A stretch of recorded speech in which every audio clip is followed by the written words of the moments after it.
Good evening and welcome to the Channel Studios here in London with your international news around the world in 5. The Polish Prime Minister has accused the EU of blackmail in a heated debate with European Commission Chief Ursula von der Leyen over the rule of law.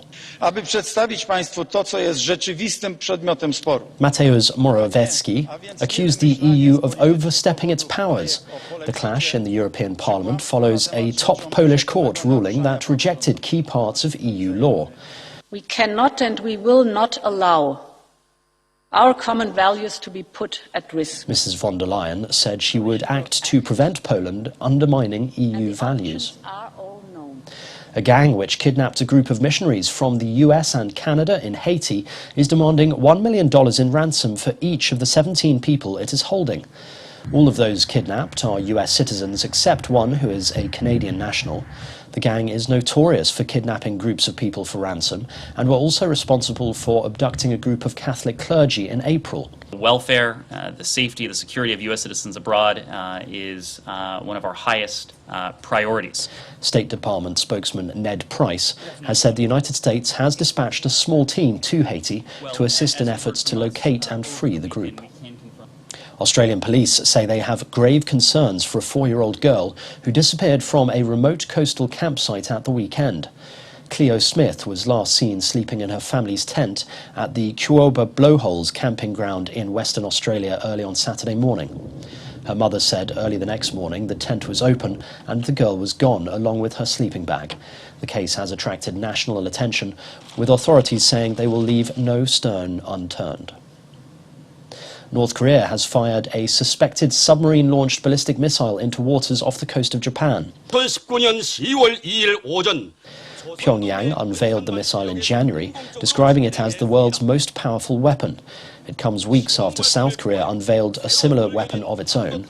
North Korea has carried out a flurry of missile tests in recent weeks, including what it said were hypersonic and long-range weapons. Some of those tests violate strict international sanctions. The joint Russian-Chinese naval exercises have ended in the Sea of Japan. That's according to a Russian defense ministry.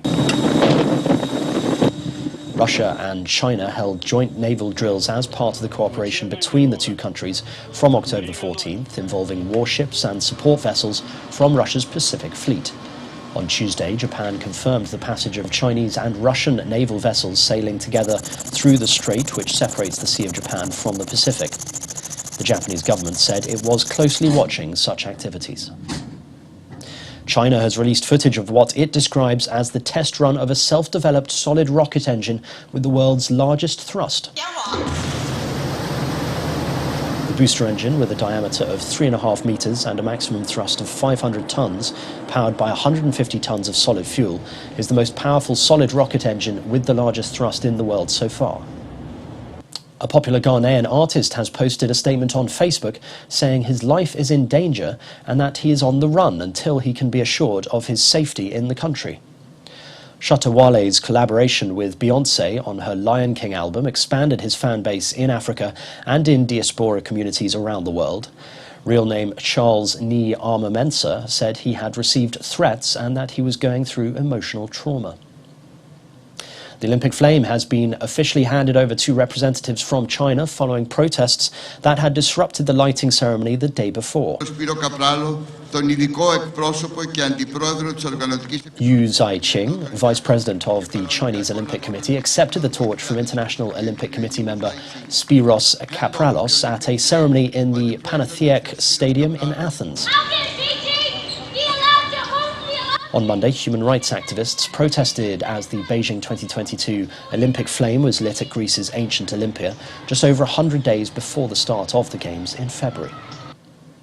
And finally, a bride and groom in the flooded southern Indian state of Kerala have managed to make their wedding in rather unusual style. Floating in a giant cooking pot in waters covering what used to be a street, they did manage to eventually make it to their ceremony. The couple were eventually able to perform their wedding rituals in the city of Alpuzha. And that's your international news around the world in 5. Now back to the Channel Studios in Lagos.